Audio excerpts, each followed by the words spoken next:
Welcome to another Siege World War II update video.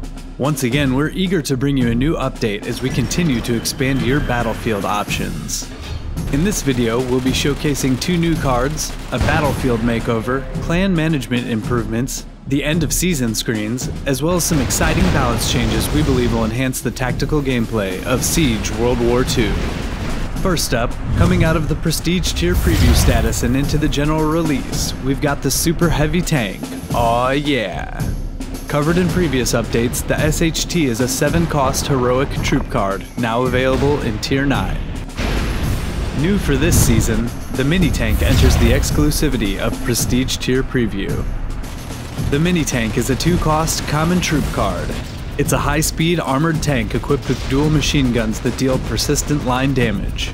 Because of its low supply cost, small size, and high speed, the mini tank is capable of quickly reaching the front line in groups to counter large infantry pushes. As a bonus, we're also introducing a new card directly in Tier 2, White Phosphorus. White Phosphorus is a 3-cost, rare tactics card. This card shells highly flammable white phosphorus rounds in a line towards enemy territory, scorching the ground and burning afflicted targets over a long period of time. Units that take damage from its initial impact or that moved into scorched territory will become afflicted with this dangerous chemical reaction. White phosphorus shells are as effective as they are terrifying, so infantry will also tend to panic, abandoning their combat roles once they realize the damage will be fatal.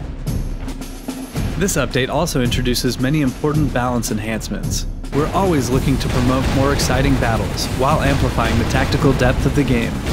First up of the balance improvements, the Commando.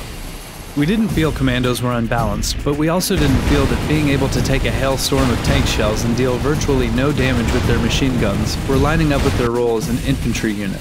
We've tipped the scales between their damage and health to better define the Commando as a demolition machine gunner. Previously, flamethrower units would not defend capture points from most attackers because of their low firing range, making them less than ideal for point defense. By doubling their range, flamethrowers will now be able to hit more attackers while inside capture points. Due to the low range of shotgunners, they were unable to defend capture points as well, but we took an alternative approach with them. By removing their ability to enter capture points, shotgunners will now better serve as a heavy rush troop. Tank destroyers should now feel like a more effective heroic countercard, as we've increased their weapon range to outclass all other tanks, and increased their movement speed so they can move into counter more quickly. On to the tactics. The supply cost of anti-armor rounds has been decreased from 3 to 2, so it's in line with the balance of ammo box. We've increased dive bombs radius slightly to provide for more frequent targeting opportunities.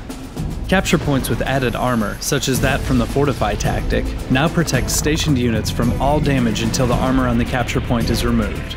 To keep Fortify in balance, we've significantly decreased the amount of armor it added to a capture point, but now that armor is much more effective.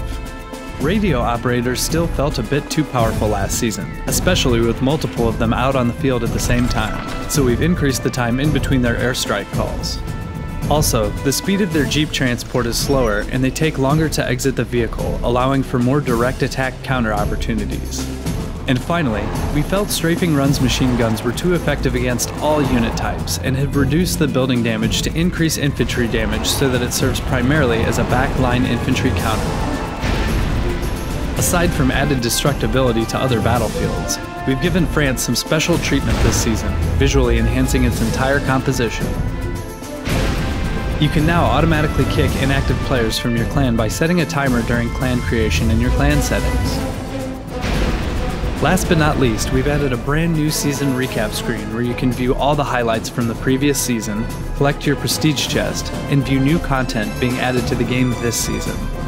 Aside from these highlights, we have several other balance changes we believe will enhance the game experience in this update. You can take a look at the specifics in our blog post linked in the description. There's also a link to our Discord where you can discuss this update with other players. Thanks for joining us, and subscribe to our channel for more news and updates on all things Siege World War II.